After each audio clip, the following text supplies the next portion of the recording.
د پاکستان سپر لیگ پی اس ال 2023 لپاره د ټولو ټیمونو د اوپننګ بیټسمنانو نمونه مخې ته راغلي دي. پی اس ال 2023 آل ټیمز اوپننګ پلیئرز.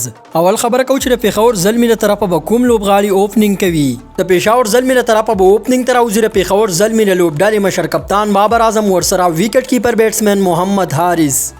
خبره کوم د ملتان سلطان د اوپننګ جوړي په حواله سره. د ملتان سلطان د طرفه به اوپننګ تراوزی وکټ کیپر بیټسمن کپتان محمد رضوان ورسره شان مسعود.